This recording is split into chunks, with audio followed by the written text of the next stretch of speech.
cámbialo. No lo cambio, porque también puede dar resultado uno como el otro también.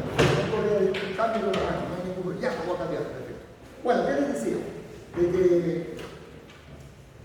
la ruptura prematura de membranas, entonces,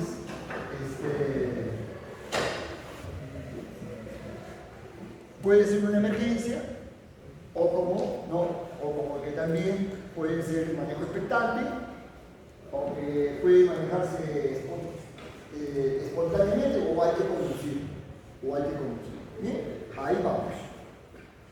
La hipotesis de la diapositiva, simplemente para resaltar lo que ya hemos diciendo, que la ruptura prematura de membranas es una complicación, sobre todo en menos de 37 semanas. A menor edad gestacional, más complicaciones, o sea, riesgo de complicaciones, porque la RPM ya es complicado en menos de 37. Que va a condicionar aumento de la mortalidad materna y perinatal. Entonces, la mamá está en riesgo de una infección, coriomionitis. Bien, la coriomionitis puede terminar en sepsis. La coriomionitis puede terminar en atonía uterina. Escúcheme bien, la coriomionitis puede terminar en atonía uterina. Y muchas veces esa atonía uterina lo único que quiere es sacar del útero. Puede quedar sin útero por culpa de una infección, ¿no? Que no se manejó adecuadamente, que de una coriomionitis que proviene de una ruptura prematura. Mayormente, como vamos a ver después, la coriomionitis, que es la infección intrauterina, también se produce con membranas íntegras, pero mayormente las coriomionitis, la infección intrauterina, se produce con membranas rotas. Eso lo vamos a explicar en un tiempo es. Entonces, su importancia de conocimiento, del manejo de esta complicación, hablemos mayormente de complicación, que está en relación inversa con la edad gestacional en que se produce. O sea, mientras menos edad gestacional tenga la ruptura prematura, más posibles complicaciones va a tener. A mayor edad gestacional y se rompe, va a tener complicaciones, pero menos. Bien, ya vamos a ver qué complicaciones son esas.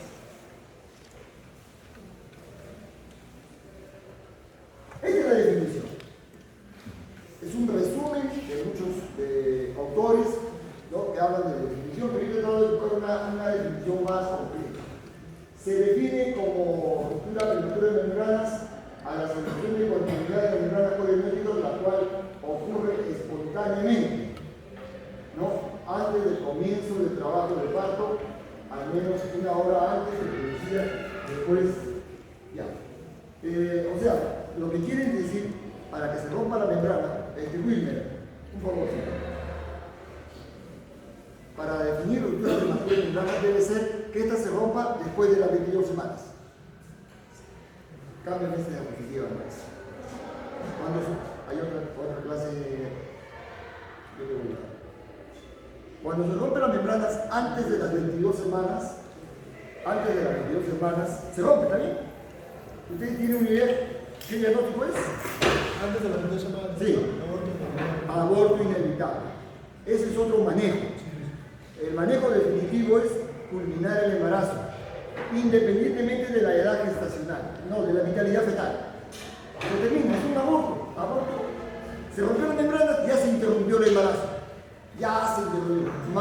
Por más que la señora te diga, pero yo quiero tener mi hijo, señora. Las membranas están rotas. Ya el bebito va a tener muchas complicaciones. Y muchas más complicaciones la mamá con ese aborto. Tiene que decir presentación. Es un archivo.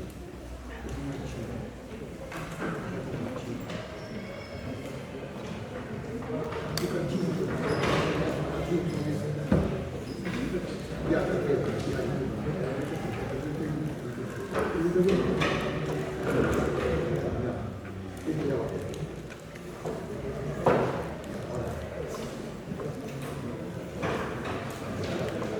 Les decía, si se rompen las membranas, menos de 22 semanas, RPM, es aborto inevitable. Pero si se rompe después de la 22, ya es ruptura prematura de membranas. ¿Ya? Muy bien. Entonces, esta es la definición y debe ser espontáneo. Debe ser espontáneo porque hay otra forma de romper las membranas. Ruptura artificial. Cualquiera, un médico o un curioso le introduce una aguja, le rompe las membranas y tiene 23, 24. ¿Con qué intención lo hace? Para interrumpir el embarazo. Y eso ya no se hace, es peligrosísimo.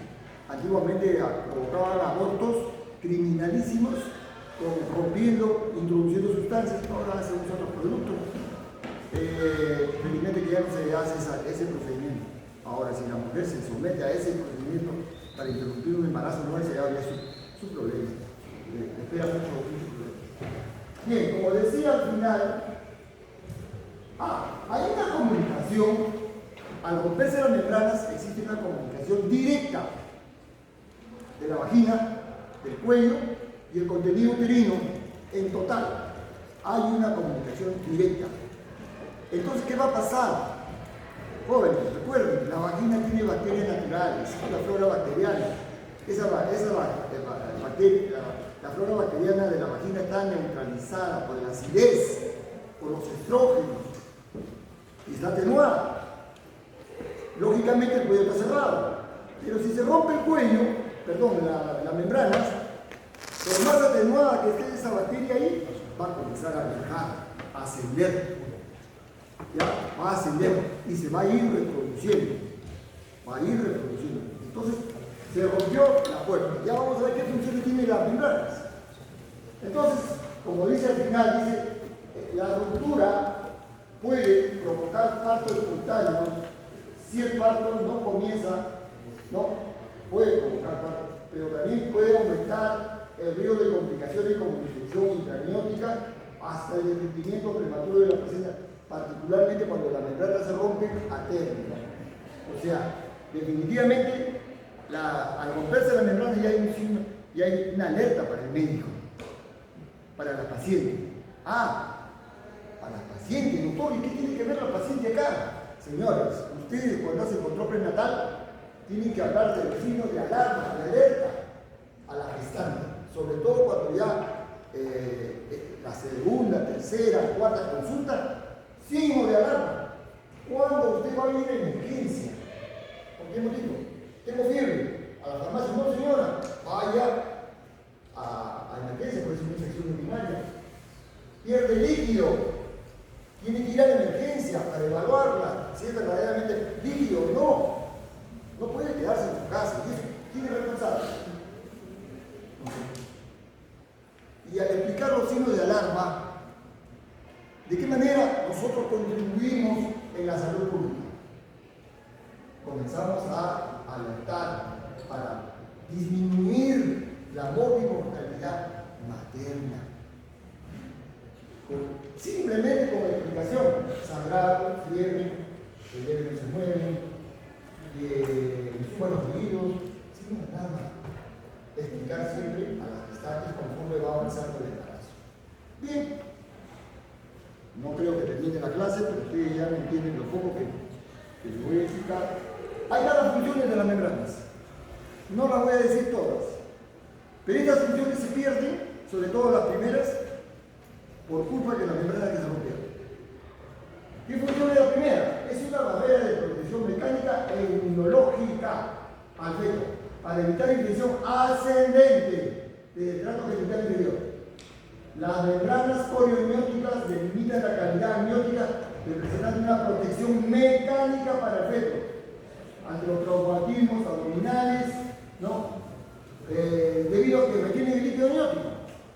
Participan en el inicio del trabajo de parto como instrumento facilitador. Si se rompen las membranas, ese instrumento facilitador no va a haber. Por lo tanto, estas pacientes de RPM pueden hacer trabajo de parto disfuncional. O sea, no va a haber motor, se va a cansar porque las membranas se rompieron, no ayudan. Y además, gracias a la presencia de las membranas, se retiene el líquido amniótico, lo cual va a permitir que el pulmón del bebé extremidades se desarrollen adecuadamente. Entonces, eso se pierde con la ruptura prematura de membranas. Pero además, por supuesto, las membranas corioamnióticas que están en todo el útero tienen otras funciones, producen enzimas, presentan señales hormonales, intervienen en la homeostasis del líquido amniótico, etc. Pero solamente para resaltar las primeras, que es la que se pierde generalmente después de una ruptura prematura de membranas. Bien, esta función del líquido amniótico también es importante que ustedes recuerden. Como consecuencia de la ruptura prematura de membranas, el líquido amniótico se va, disminuye. Y miren qué funciones tiene el líquido amniótico. No. Pero esas funciones del líquido amniótico tampoco se van a desarrollar porque es muy poca la cantidad. Ahora, el líquido amniótico lo sigue produciendo el feto, lo sigue miccionando, pero va a estar siempre disminuido.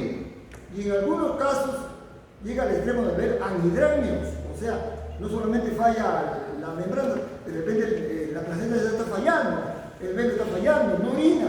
Claro, sobre todo en un bebé que esté infectadito, ya no va a producir la orina suficiente, por lo tanto el líquido amniótico puede ser cero. Esta función entonces puede perderse cuando se rompen prematuramente las membranas. Bien, para orientar el manejo y el pronóstico del feto, hemos clasificado, los científicos, los doctores han hecho esta división de la ruptura prematura de membranas, básicamente, por ejemplo, según la edad gestacional en que se rompen las membranas. Cuando se rompe a partir de las 37 semanas para adelante, es una ruptura a término. A menudo es un evento fisiológico, como ya lo señalé. Ahora, si se rompe antes de las 37 semanas, se denomina ruptura prematura pretérmino. Entonces, en conclusión, de acuerdo a la edad gestacional, hay dos tipos: a término y pretérmino. Ahora, las pretérmino se subdividen en tres grupos, de acuerdo a la edad gestacional. Entonces, hay un grupo que se rompe de las 34 semanas hasta antes de las 37. ¿No? Si bien es cierto, no está a término, pero está cerca a término. El feto está totalmente maduro. O sea, desde las 34 semanas, el feto inmaduro es igual que el feto a término, maduro. ¿Qué significa maduro? Que puede respirar espontáneamente. No necesitaría ventilador. Pero eso no quiere decir que este tipo de pacientes sean atendidos por un médico general. No, menos de 37 semanas, desde las 34 a las 37, debe ser atendido ya por un neonatólogo y por un ginecobstetra. Entonces estos casos son los que ustedes van a derivar a la atención alta. En cambio, de 37 para adelante, usted puede todavía manejar con un expectante de acuerdo a sus conocimientos, a su experiencia. Ojo, cuando ustedes vayan a hacer no crean que es fácil decir, ya, yo vengo a hacer. Ustedes organizan el servicio. ¿Hay ambulancia? Sí.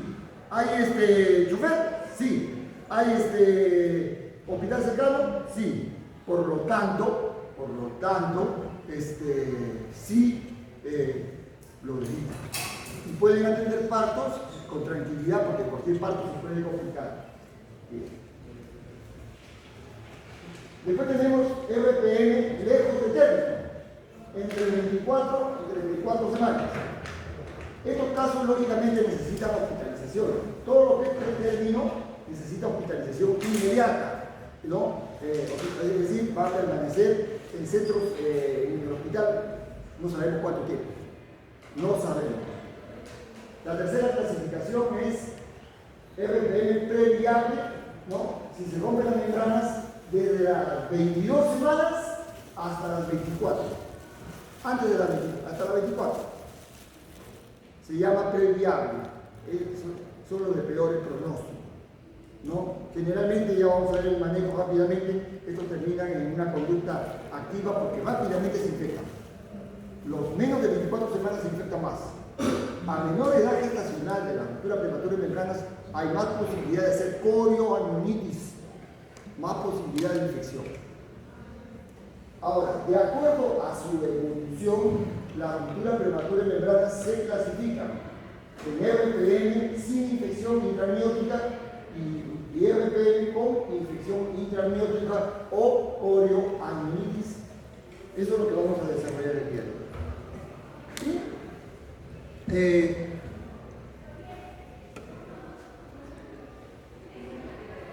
¿Qué es periodo de latencia? Bueno, pues un término quizás nunca lo han escuchado. En obstetricias y sobre todo en ruptura prematura de membranas, periodo de latencia es el tiempo que transcurre desde el momento en que se rompen las membranas, es decir, después de las 22 semanas, hasta el inicio del trabajo de parto espontáneamente. Entonces, de repente, el periodo de latencia puede ser un día, 2 días, 1 semana, 2 meses, 3 meses, periodo de latencia. Entonces, a menor edad gestacional, el periodo de latencia va a ser más largo. A mayor edad gestacional, mayor edad, el periodo de latencia va a ser más corto. Entonces, como dice ahí, puede variar significativamente. El periodo de latencia puede ser corto, prolongarse por horas, días, especialmente en pretérminos, pero hay casos en que no existe periodo de latencia porque rompe las membranas y en poco tiempo ya está dilatando. Bien, en RPV en pretérmino, por ejemplo, el periodo de latencia es de 7 días, un 50% y un 60%, hasta un 60% de casos.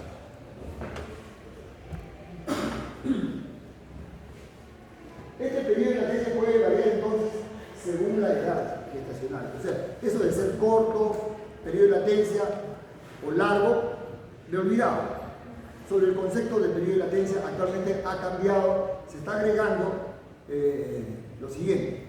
Inicialmente decía, rompe las membranas hasta cuando se inicien espontáneamente contracciones.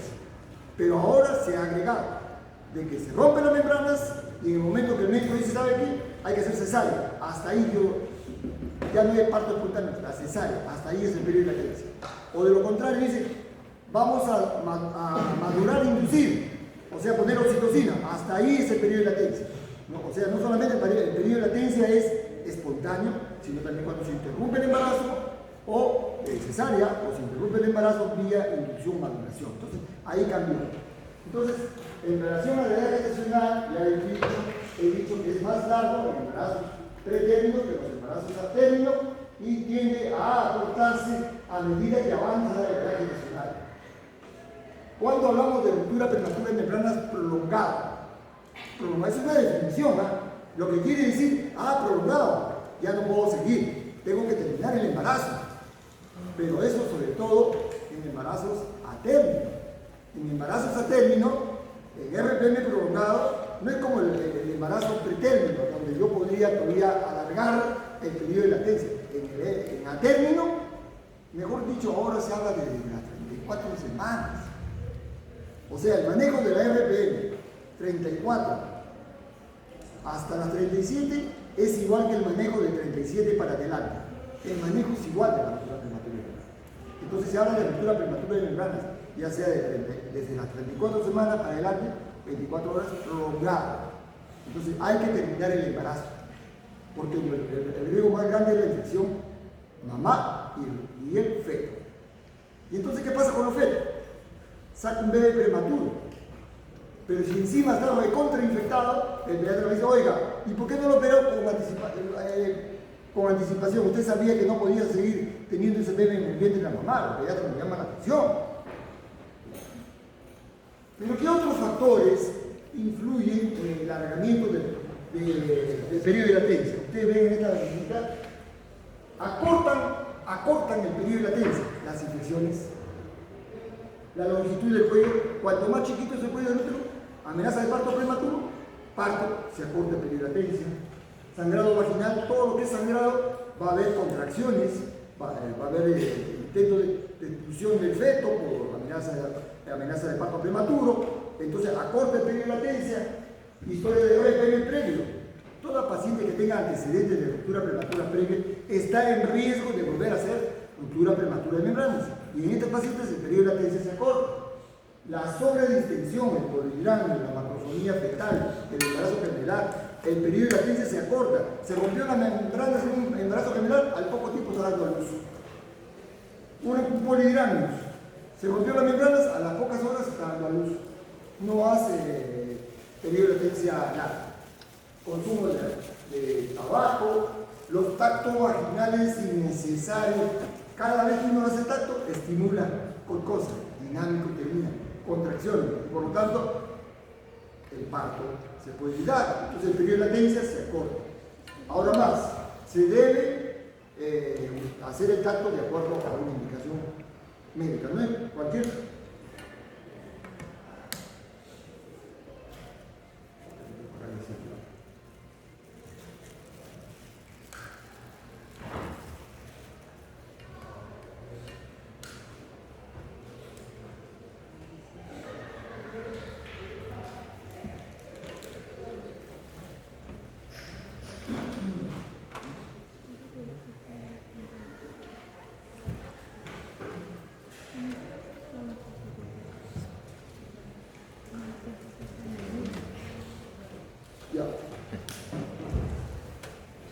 Ahora busquemos, así como existe acortamiento del periodo de latencia en la RPM, también hay algunos factores que influyen para que el periodo de latencia sea más largo, o sea, necesario muchas veces, sobre todo en los prematuros, para que crezcan, para que maduren, ¿no?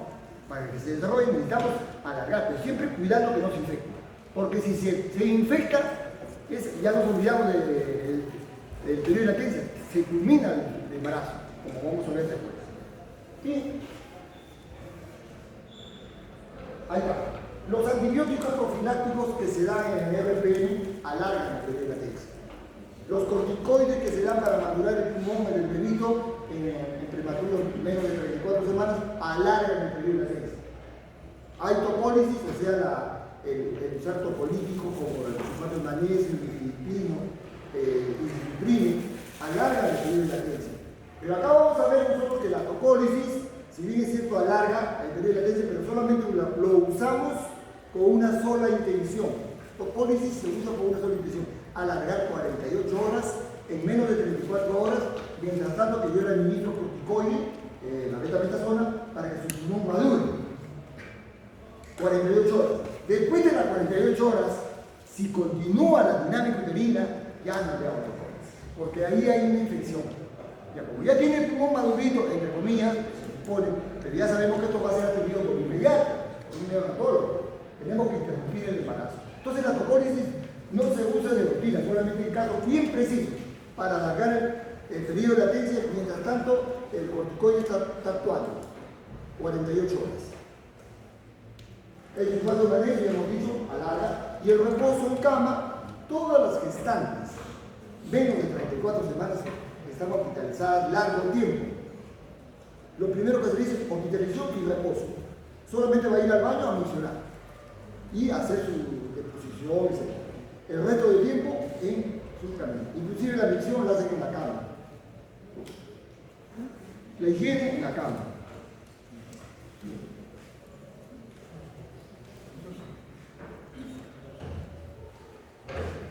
Vamos rápidamente a lo que es la frecuencia o incidencia. Bueno, a nivel mundial, los estudios demuestran que esta complicación se presenta más o menos entre el 4 y 18% de todas las gestaciones, O sea, hablamos de gestaciones. El 18%, todo el 18% pues RPM puede ser frecuente en los países pobres, en los países menos desarrollados o en vía de desarrollo. Y el 4% en los países desarrollados. Ahí hay menos ruptura prematura de membranas. Por muchos motivos que ustedes ya sabrán.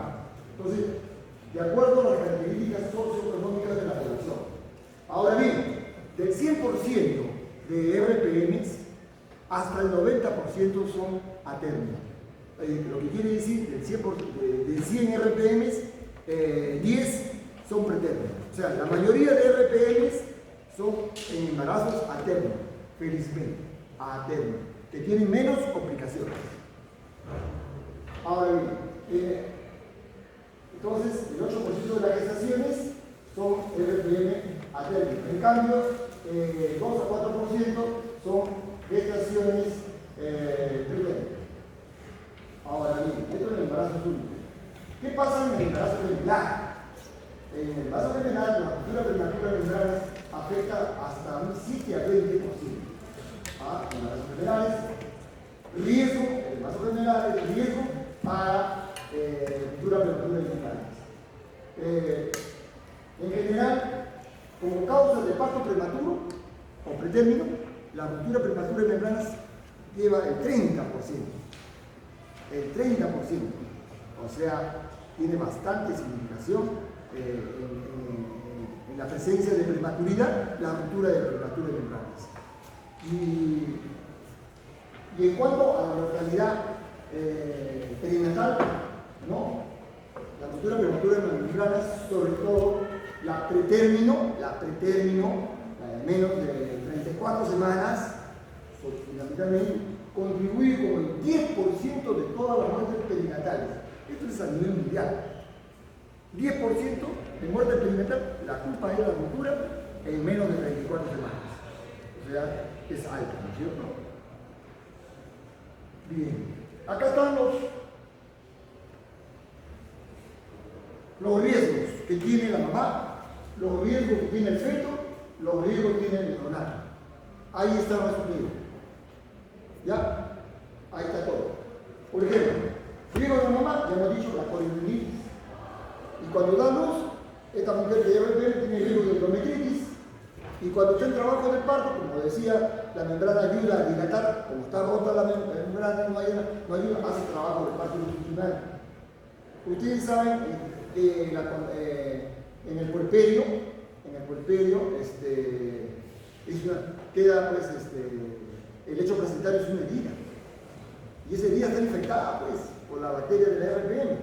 Y puede ser, así como hace endometritis, puede ser alumbramiento patológico, o sea, atonía uterina. No se contrae el útero, se retiene la placenta o quedan retenidos parte de membranas. Entonces, es un riesgo también el alumbramiento patológico. Shock sepsis, ni hablar, hemorragia por TTP y hemorragia por parto. Estos son los riesgos fetales, sobre todo la prematuridad del feto, parto prematuro, hay infecciones intrauterinas, hay asfixia perinatal por compresión del cordón, porque se desprende la placenta, a menor edad gestacional, menos líquido amniótico, membranas rotas, hipoplasia pulmonar, hay deformidades de los huesitos, deformidades ortopédicas, y muchas pacientes por RPM hacen presentación periódica. Los riesgos neonatales, la mayoría son consecuencias de la prematuridad, pero también puede haber asfixia en la atención del parto, porque como no hay líquido amniótico, se comprime el cordón, ¿no? Entonces debe salir con áter bajo. Y el resto son complicaciones propias de la prematuridad. Y este es solamente para mostrar el esquema. ¿Dónde está el cuello uterino? La están viendo. Miren ahí las membranas. Esas membranas no tienen pues las características del resto de las membranas del útero. El resto de las membranas del útero tienen muy buena circulación, ¿no? Buena nutrición. En cambio en el cuello, las membranas que están cerca del cuello no tienen buena nutrición, no tienen buena circulación y encima están expuestas a las infecciones vaginales. Como dice en la diapositiva. Entonces, hay un contacto directo con el moco cervical y elementos patógenos o de la flora o de la flora. Y como hay bacterias, va a haber la producción de unas enzimas que son las proteasas bacterianas, que como vamos a ver ahorita en la fisiopatología, se encarga de producir lisis, destrucción, cambio de la membrana, las proteasas. O sea, las proteasas normalmente están ahí, ¿no? Pero cuando aumentan, debilitan las membranas, o sea, las destruyen rápido y se rompen.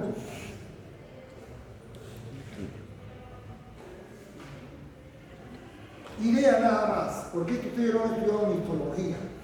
Las membranas tienen dos grandes capas, el anios y el colon. El anios, a su vez, tiene sus capas, digamos así, el epitelio, membrana basal, la capa compacta, la capa fibroblástica, la capa esponjosa. Ustedes saben que el anios es el que está cerca al feto. está en la cavidad abierta. Y luego tenemos el corium, que está pegado al residuo. El corium tiene tres capas, la capa reticular, la membrana basal y el plasmablasto, ¿no? El corium. Pero como ustedes ven, todos tienen en común en su estructura el colágeno, que es un tejido conectivo, el que le da estructura, el que le da resistencia, el que le da elasticidad. ¿Quién? El colágeno, ¿no? Pero también hay otros tejidos conjuntivos ahí. Ahora, el colágeno y cada una de estas membranas produce la adenina, fibronectina, etcétera, etcétera. Entonces, esta es la estructura, hay que tener idea que cuando se rompe la membrana, pues esta estructura se viene abajo. Bien, hablemos rápidamente de la fisiopatología. En realidad, sobre la fisiopatología de la ruptura prematura de membranas, todos son estudios, son conclusiones de algunos grupos, de algunas escuelas, todo está en el campo de la hipótesis. Pero sin embargo, hay hipótesis que están más cercanas de la verdad, y eso es lo que voy a exponer yo, ¿no? Sobre la génesis de la ruptura prematura de membranas y cómo que se rompe, se sabe que existe una variedad de eventos que van a participar para que esto se rompa. El número uno, la infección ascendente. La infección ascendente, la purovaginitis, por ejemplo, es un factor de riesgo para que la membrana se rompa. Por lo tanto, todas las gestantes que tienen flujo patológico hay que darle tratamiento. Pero recordad que también hay un flujo fisiológico.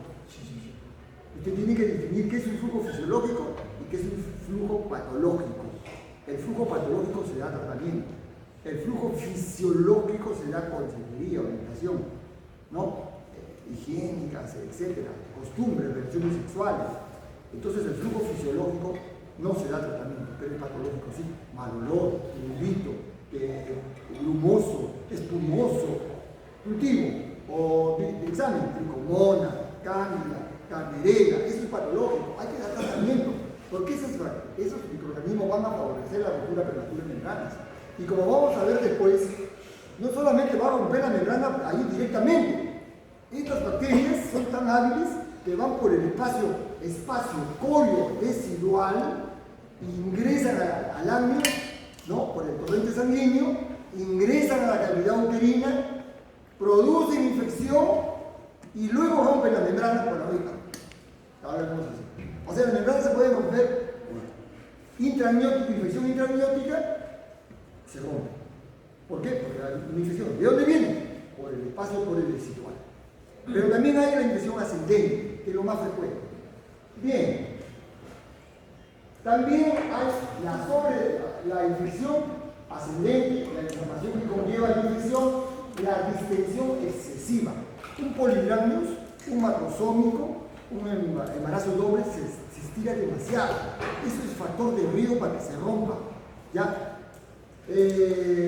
Todo lo que es sangrado, placenta previa, amenaza de aborto, ya hay sangrado, ese factor de riesgo para que se rompan las membranas, porque la sangre conlleva a bacterias. La sangre es un alimento agradable para las bacterias, se alimentan de la sangre. Entonces, donde hay herida o sangre, las bacterias proliferan, por lo tanto van a destruir las membranas. El estrés, levantar pesos, caerse, correr, hacer esfuerzos bruscos, puede conllevar a ruptura prematura de membranas. Bien, entonces, para hablar de la fisiopatología, vamos a recordar la colagenasa. ¿Dónde está? En el lámina y en el codo. El colágeno. Como hay colágeno, hay una enzima que modula o que hace que el colágeno cambie, regenere el colágeno. Se llama la colagenasa. Entonces, fisiológicamente, así como hay colágeno, hay una colagenasa que dice, ¿sabe qué? Tú tienes que ir regenerando. Entonces, la colagenasa es así. Va, entre comillas, debilitando a la membrana, pero como hay un equilibrio entre el colágeno y la colagenasa, las membranas se mantienen íntegras muchas veces hasta el final del embarazo. Entonces, la colagenasa es una enzima lítica que se encuentra en altas concentraciones de la placenta humana, a término sobre todo. Su actividad aumenta a medida que avanza el trabajo del parto. ¿Ya? Entonces, la colagenasa va debilitando hasta que se rompe para el parto. Pero eso sucede muchas veces. Pero también el mecanismo propuesto, uno de los mecanismos propuestos para RPN es una falta de equilibrio entre factores de degradación de la colagenasa y la síntesis de matriz extracelular, que es el colágeno. Entonces, cuando hay un desequilibrio, gana la degradación, que es la colagenasa, que es una enzima lítica, entonces se va debilitando el colágeno, que es la matriz extracelular. Además de la colagenasa, que es una enzima lítica, existen otras, ¿no? Existen un amplio número de sistemas enzimáticos que también contribuyen al cambio en la estructura del colágeno de manera natural, que son la elastasa, proteasa, queratinasa. Entonces, ¿qué se postula con esta hipótesis? De que estas elastasa, proteasa, queratinasa se llaman metaloproteinasas. Las metaloproteinasas aumentan demasiado en la RPM y lo debilitan. Pero ahí nomás no queda la cosa. Ah, muy bien, aumentan metaloproteinasas. Pero hay otra enzima que dice, ¿sabe qué metaloproteína? Yo te voy a bloquear un poco. Hay un poco. Y es el factor inhibidor. ¿No? El factor inhibidor. Se ha comprobado la existencia de inhibidores tisulares de la metaloproteinasa. TIMP. Eso lo vamos a ver después. La metaloproteinasa entonces representa una familia de enzimas dependientes del zinc, capaces de degradar los componentes de la matriz extracelular, incluyendo el colágeno. Entonces, se ha visto que la integridad de las membranas fetales, durante el embarazo permanecen sin alteración debido a una baja concentración de metaloproteinasas y una alta concentración de inhibidores tisulares de metaloproteinasas, es decir, proteinasas, de metaloproteinasas, está bien, haz tu función, pero no exageres. El inhibidor dice, lo modula, lo neutraliza. Y eso ya hay evidencia.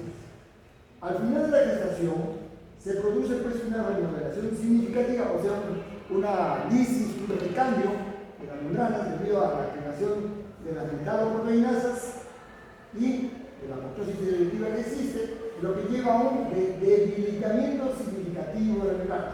O sea, llegan 9 y se rompen las membranas. ¿Por qué? Está débil las membranas. Otros se rompen a las 7, 8, está débil.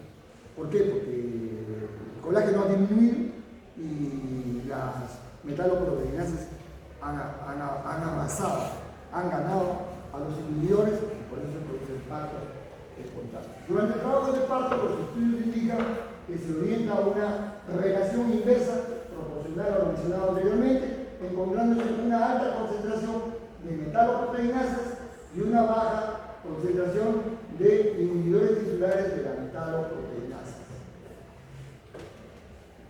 Bien, acá lo que he explicado, ya no lo voy a explicar porque ustedes ya lo van a leer en su casa, por favor es lo mismo.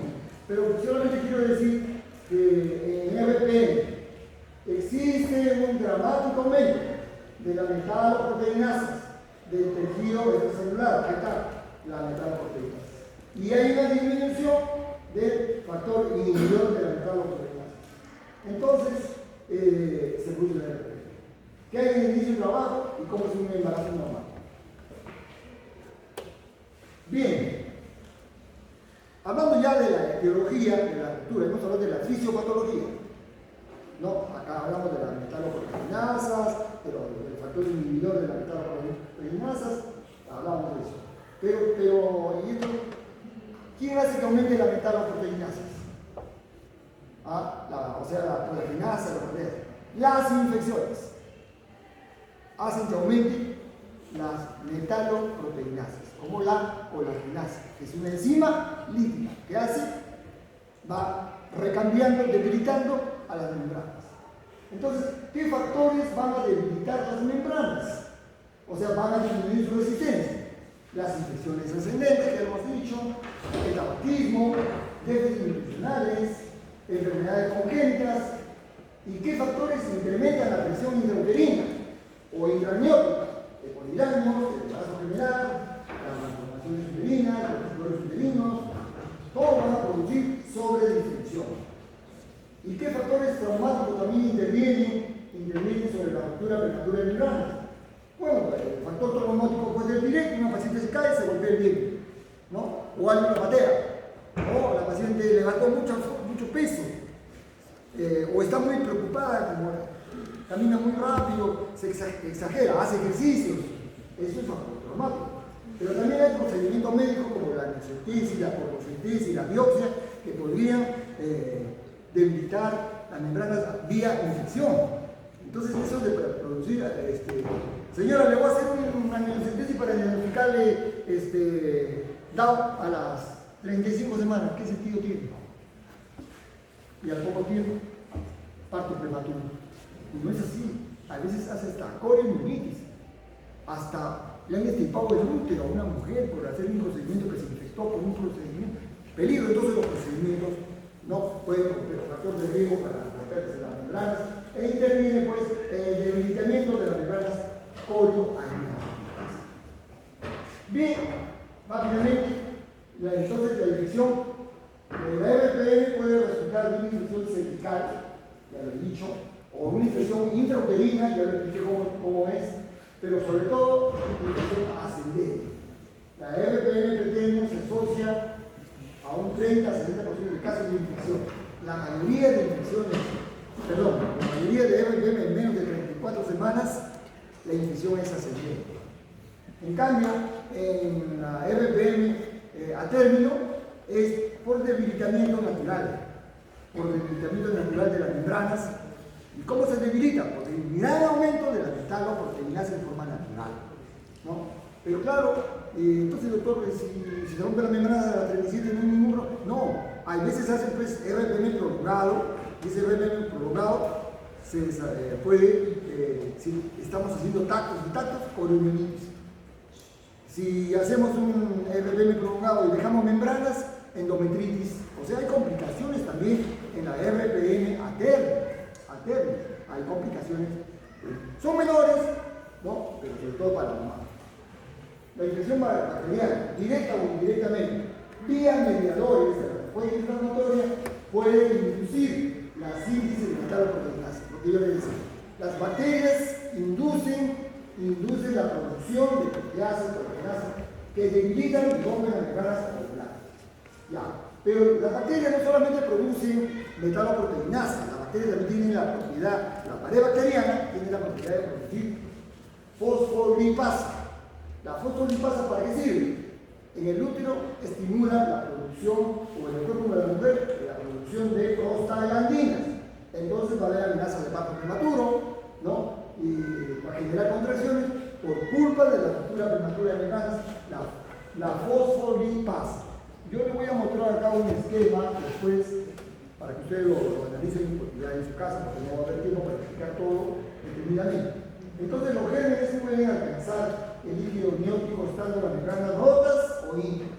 El oligoamnios que se produce después de una ruptura prematura favorece la colonización del líquido amniótico al definir la función bacteriostática que naturalmente tiene el líquido amniótico. Ya hemos dicho que la infección de la cavidad uterina y producir RPM, producida por RPM, puede ser ascendente, hematógena, canalicular y por medio de procedimientos que ahí está señalado. Estos son los gérmenes que normalmente se encuentran en los cultivos de líquido amniótico. Gérmenes que se encuentran en el cultivo de líquido amniótico. Vean, la mayoría de gérmenes ¿de dónde son de la flora bacteriana vaginal. La mayoría de gérmenes que producen coriomionitis son de la flora bacteriana normal. Y también hay algunos gérmenes exógenos como la listeria, el coco grupo B y la listeria como correcta. Este es el esquema que les dije que ustedes pueden revisarlo, cómo es que a partir de una infección bacteriana, vía respuesta, infección cérvico-vaginal, vía respuesta inflamatoria, ¿no? Producir, por ejemplo, fosfolipasa, producir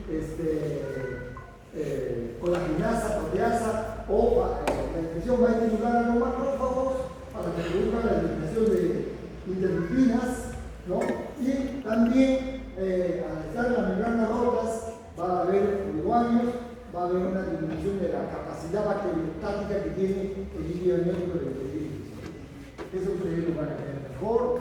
Seguimos allá. Factores de riesgo rápidamente. Acá están señalados los factores de riesgo. ¿Ya?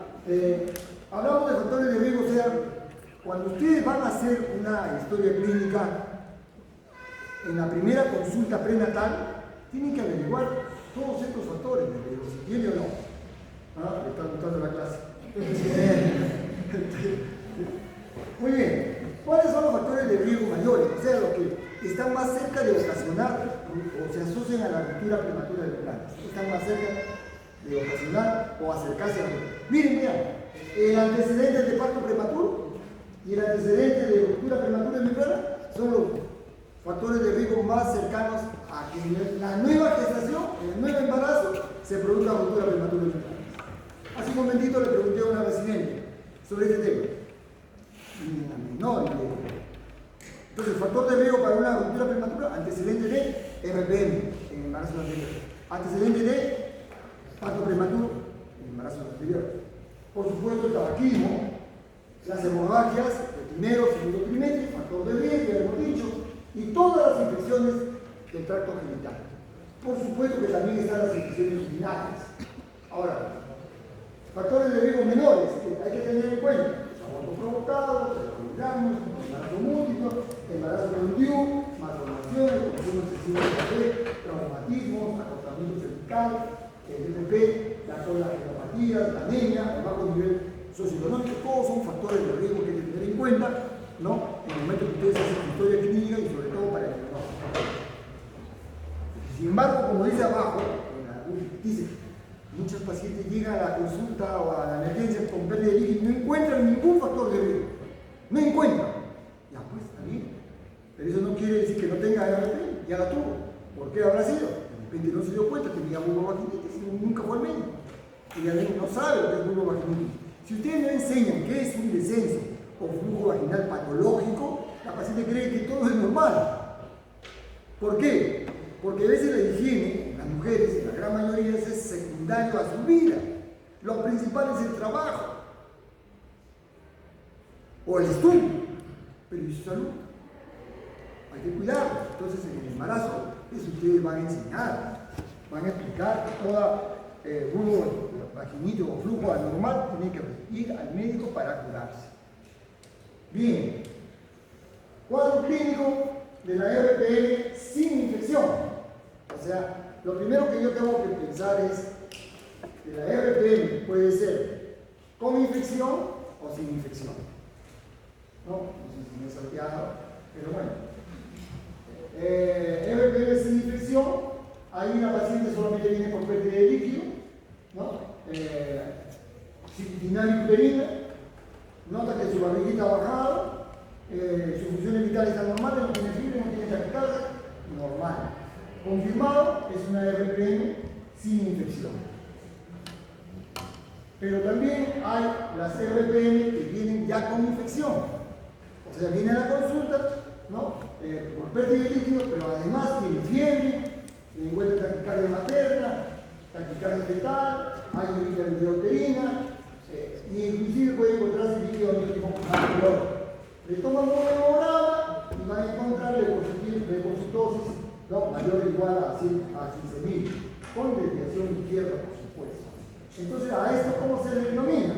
No tiene cuadro clínico, se le denomina RPM con infección intraamniótica, ¿no? En este caso, perdón, este es un test clínico, corionitis clínica, ¿sí? ¿Ya? Corionitis clínica.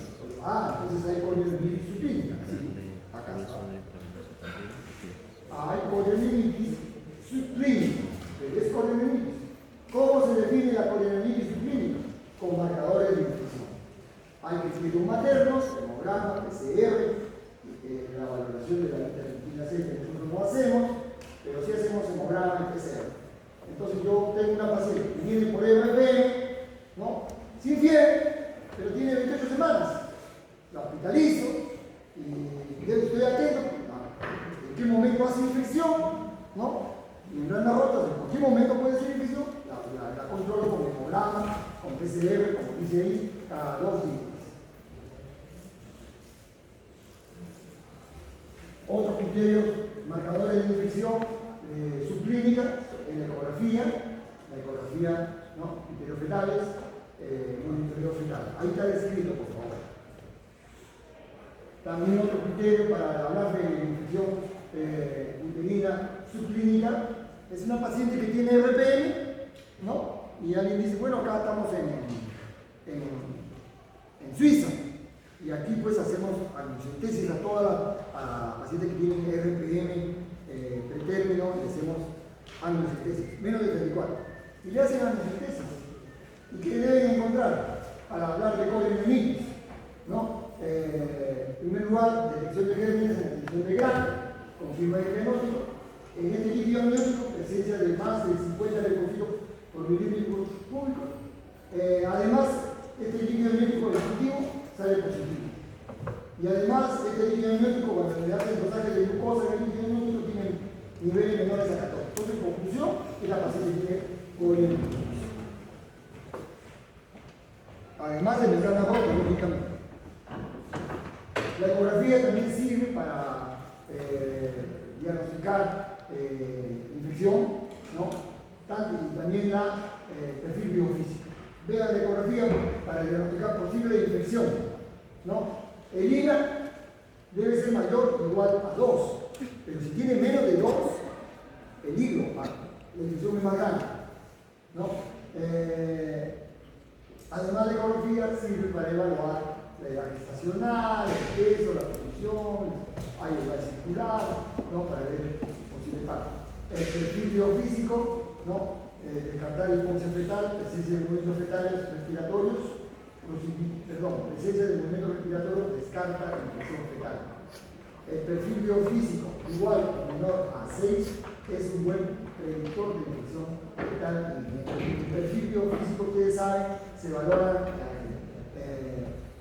4 factores, ¿no? La frecuencia cardíaca fetal, la frecuencia respiratoria, el ILA y el tono, la reactividad. Todo eso se valora y si el perfil biofísico es menor de 6, posiblemente que se ecografía, esta paciente tiene colinemitis.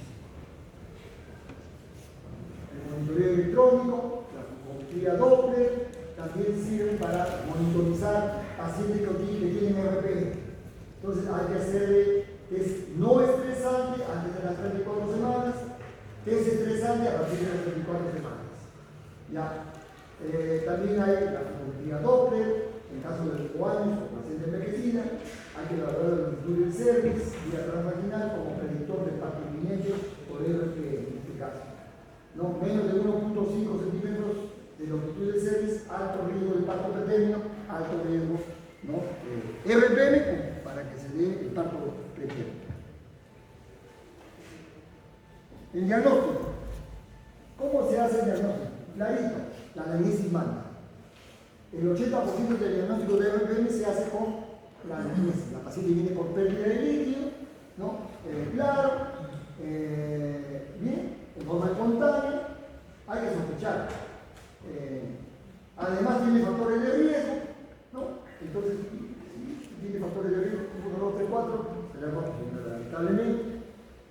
Voy a confirmarlo también con el examen de genitales externos, visualización de genitales externos, verlo más a la camilla. Puje, señora, líquido. No necesito especuloscopía. Salida espontánea de líquido por la vagina. La observación directa de ese líquido por la vagina es suficiente para confirmar el diagnóstico. Sin embargo, a veces hay dudas. Entonces entramos al campo de la especuloscopía.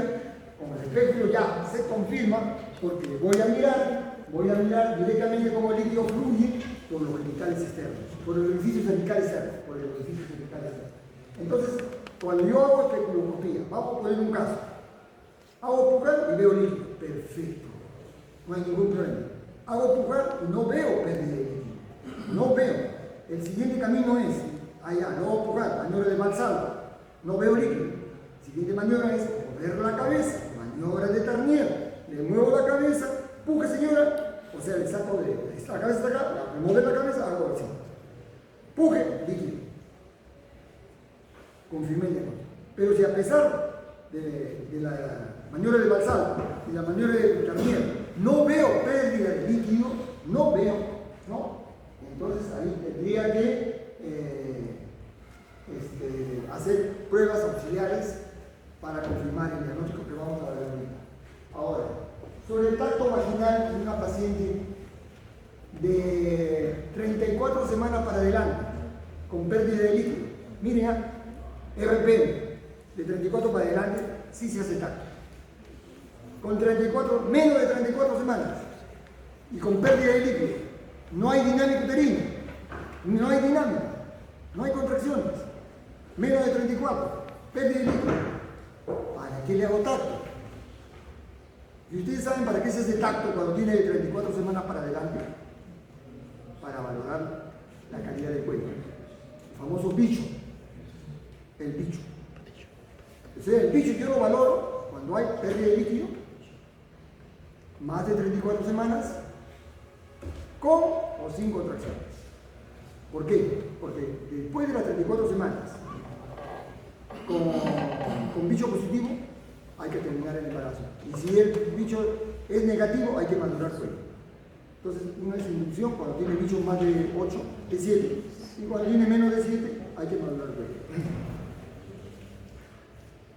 Ya estamos en la hora. Bien. Depende de cada profesor. Muchas veces hay duda del diagnóstico. Entonces hay que hospitalizar a la paciente y hacer los procedimientos que siguen, como por ejemplo el test de cristalización, el test de lecho, para ver si hay o no pérdida de líquido, fondo de saco posterior, mojo de hisopo a la lámina y veo imagen en el lecho. Si veo la imagen en el lecho, confirmado. Luego viene el test de la nitracina, para ver el pH vaginal. Sabemos que el líquido amniótico es alcalino. Y el líquido amniótico, la vagina tiene pH ácido. Si yo la prueba del test de nitracina cambia a color azul, significa que ese pH es alcalino. Por lo tanto, hay líquido amniótico. Una forma de confirmar el diagnóstico. Después tenemos el test de la nitracina. Cuando falla pues el test de nitracina o el lecho, no está muy claro, hay esa prueba, ¿no? Pruebas bioquímicas, que son muy costosas, que no se hacen en el Perú, pero que son muy importantes hacer lo que corresponde. Es la búsqueda de una proteína alfa-fetoglobulina 1 placentaria que se llama Amniosure comercialmente. Es una proteína que solamente se sintetiza en la vesícula. La concentración en el líquido amniótico es 100 a 1000 veces superior a la que se presenta en la sangre y no debería aparecer en la vagina. Si esta enzima aparece en la vagina, es que porque era aplicada necesitando hormonas.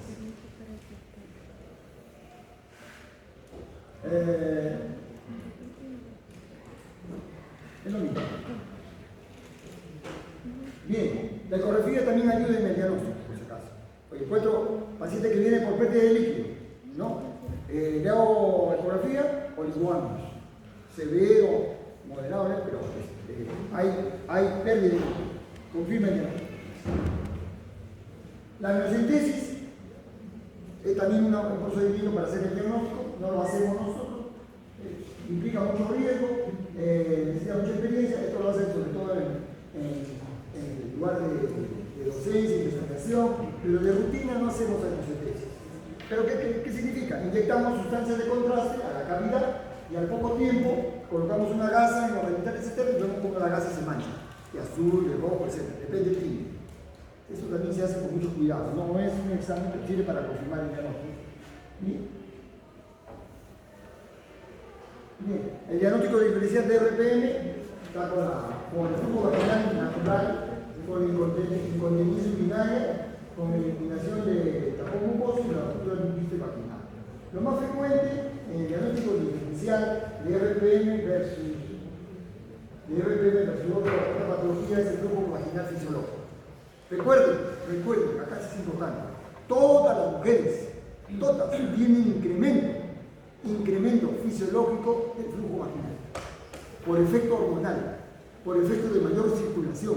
Por lo tanto, las mujeres siempre van a estar mojaditas, pero por flujo natural. ¿Y qué hay que hacer ahí? Señora, truza de algodón, higiene mañana y noche, y si es excesivo, no relaciones.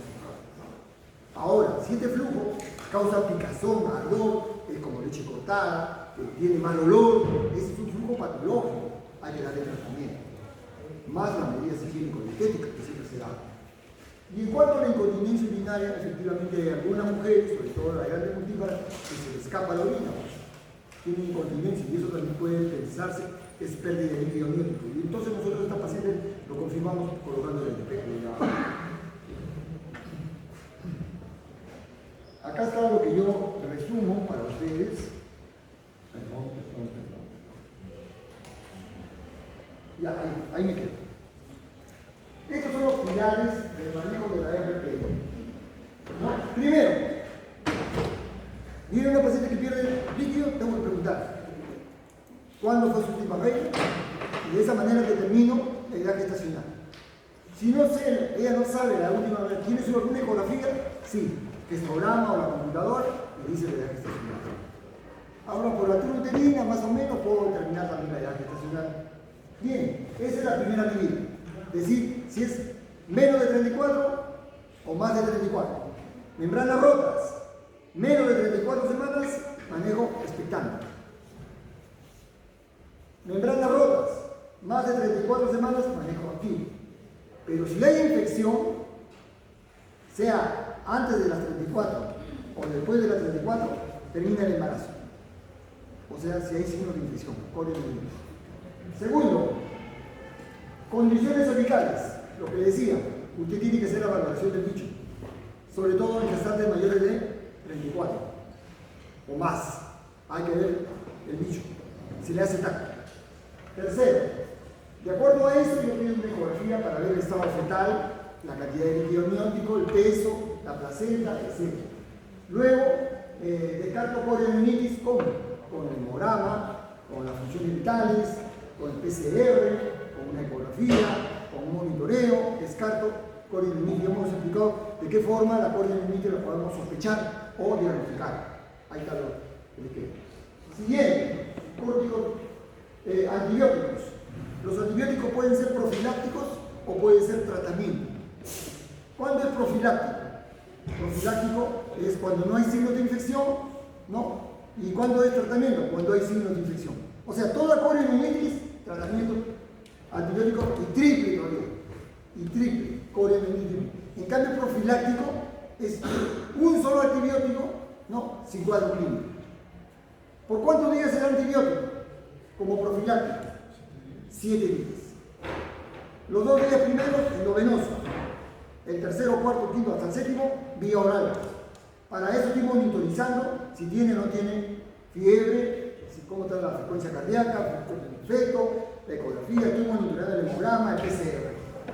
Entonces la conducta expectante, los antibióticos profilácticos, es con la intención, tiene varias ventajas, ¿no? Alarga el periodo de latencia, disminuye la coriamnionitis, disminuye las infecciones neonatales, etc. Corticoides. ¿En qué caso de corticoides? En RPM, menos de 34 semanas. 25, 26. ¿Desde qué edad? Gestacional, 24. De 24 a 34, corticoides. 2 dosis, beta-betasona, 10 miligramos cada 24 horas intramuscular. 2 dosis. Y después ya no se da. Ahí, por ejemplo, no pongo tocólisis, pero la tocólisis entra acá para usar el corticoide 48 horas. Y por último, en el manejo, sobre todo en RPM menos de 34 semanas, la información, la consejería al paciente es muy importante. Porque hay que decirle, señora, la verdad. No pueden ustedes como tira porque si pasa algo, 2 meses hospitalizada para que se mueran los bebitos. Momentito. Usted todos los meses acá, pero ¿qué se le dijo? Hay riesgos. Puede ser que no, nadie lo sabe. Esperemos que no, todo depende de su cuerpo, dependerá de la bacteria, dependerá del medio ambiente, qué sé yo. Pero puede haber complicaciones porque los riesgos son grandes. Bien, entonces, sobre el manejo de la ruptura de membranas, la conducta es según la edad gestacional. Entonces, ahí ustedes ven las intervenciones a considerar podrían encuadrarse en las siguientes categorías. En la que tiene 37 o más semanas, o sea, término, el manejo es activo. Las RPM cercanas de término, o sea, de 34 a 36 semanas, también el manejo es activo. Manejo activo es culminar el embarazo dentro de las primeras 24 o 48 horas. Por la mejor vía, puede ser parto vaginal o puede ser cesárea. Previo monitoreo, previa ecografía, etc. Después hay un tercer grupo, RPM pretérmino, lejos de término, entre 24 y 36 semanas. Ahí el manejo es conservador, en tanto no se presente infección o poliomelitis. Y la RPM prematuro previable en menos de 24 semanas, el manejo puede ser conservador o el manejo es activo. Ustedes dirán, ¿qué es eso? Manejo activo, conservador. Miren, en los países desarrollados, la paciente se le hace la consejería, se le da la información. ¿Qué desea usted? Yo deseo terminar el embarazo, porque tengo mucho, yo sé que mi bebé va a nacer con el pulmón chiquito, que va a tener, no lo quiero. Solicita y se le hace la interrupción del embarazo, manejo activo. Pero puede darse el caso, como en el Perú, no se permite pues, la interrupción del embarazo por RPM solamente después de las 24. En menos de 22 sí se puede interrumpir. Porque se interrumpieron, es aborto. Le pongo oxitocina, pero en RPM, de 22 para adelante, en el Perú no está permitido. Es decir, yo como médico te voy a indicar el misoprostol para que lo pierdas. No, le hablas a la paciente, le explicas a la paciente y ella que decida. Dígame. Pero si tienes, digamos, entre 22 a 24, pero pesa menos de 500, ya, si pesa menos de 500, estamos más para el campo del aborto. Entonces ahí sí se puede. Sí. Porque usted tiene un apoyo, mire, el peso dice que tiene 450.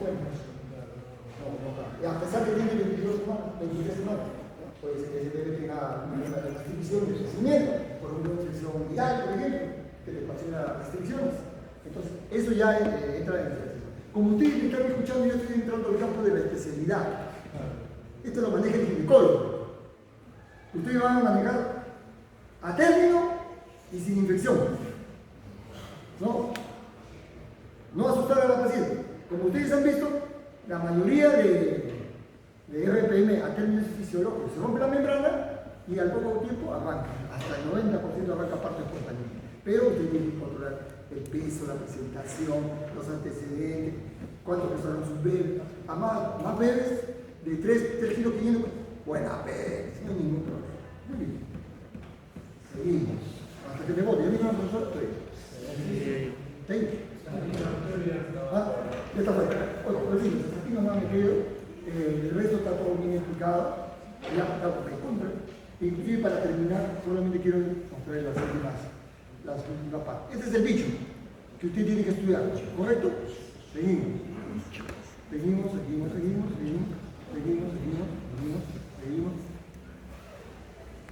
La prevención ustedes me la estudian perfectamente para enseñar. Ahí está.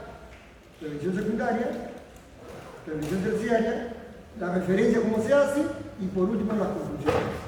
Entonces las conclusiones dicen para terminar. La ruptura prematura de membranas es una patología genética frecuente y significativa, especialmente en embarazos maternos. ¿Correcto? ¿Estamos de acuerdo? Segundo, el diagnóstico oportuno y el manejo adecuado, individualizado según la edad gestacional y las condiciones materno-fetales son vitales para reducir la morbimortalidad asociada. Y por último, las decisiones deben equilibrar los riesgos de la prenatabilidad con la infección. Muchas veces valoramos más el riesgo de infección materna y de paso fetal, interrumpimos el embarazo y extraemos un feto inmaduro que lamentablemente puede fallecer. ¿Ya? Lamentablemente. Ok, eso es todo de mi parte. Les agradezco su atención y espero que esta pequeña clase les sirva para ustedes, para su desarrollo profesional. Gracias.